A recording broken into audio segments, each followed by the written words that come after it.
La magie blanche est pratiquée depuis toujours car elle permet à l'humain de réaliser des choses que lui-même n'arrive pas à expliquer totalement.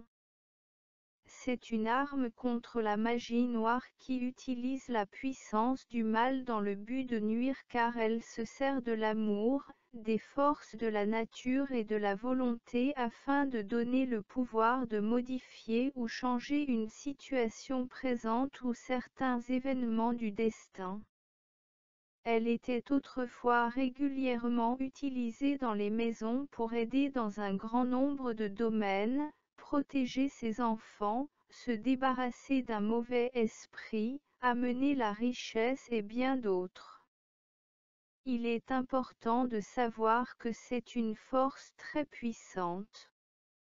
Afin de la contrôler totalement, vous devez être prudent, concentré, et avoir une véritable volonté car elle ne fonctionnera que si votre âme participe pleinement et sincèrement au rituel que vous ferez. Vous devez alors commencer par être en harmonie avec vous-même et connaître votre force d'âme. Pour pratiquer la magie blanche, vous devrez développer votre dos afin de devenir une ligne conductrice entre les forces de l'univers et le magnétisme terrestre et corporel. Cela débute par être capable d'atteindre un haut niveau de concentration afin de visualiser et de contrôler correctement les énergies que vous utiliserez dans vos rituels. Pour vous y aider, nous allons rapidement parler de la connaissance de ces chakras ainsi que de la méditation. Magie blanche, les chakras. Afin de recevoir le do, il faut tout d'abord connaître et ouvrir vos chakras. Ce sont des points magnétiques qui se trouvent sur notre corps. Il y en a 7 et chaque élément de la nature entre en relation avec l'un d'eux. Magie blanche, chakras, magie blanche. Le premier chakra porte le nom de Muladhara, il est situé sur nos organes génitaux. C'est le chakra de base, il est lié aux reins et à la colonne vertébrale.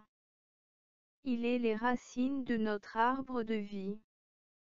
Le deuxième chakra porte le nom de Svadhisthana, il est situé au nombril.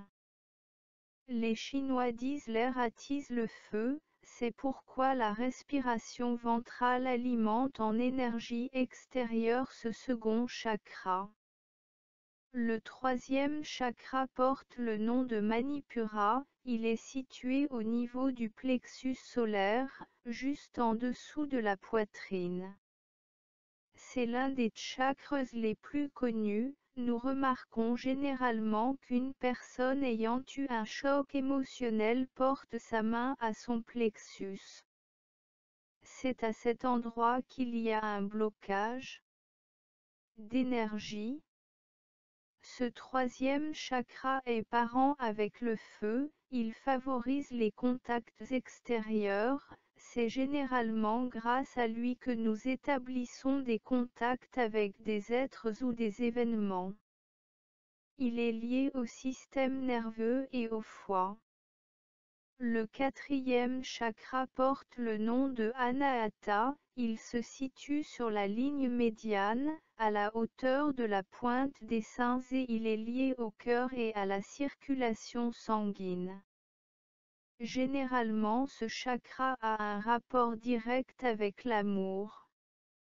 C'est à cause de ce chakra que l'amour est une histoire de cœur. Le cinquième chakra porte le nom de Vishuddha, il est placé au niveau de la gorge. Il est le sommet des chakras physiques, il est considéré comme une bouche énergétique et est intimement lié à notre expression personnelle. Il représente notre personnalité profonde. Le sixième chakra porte le nom de Ajna, il se situe approximativement entre les sourcils, raison pour laquelle il porte aussi le nom de troisième œil. Il a un rapport direct entre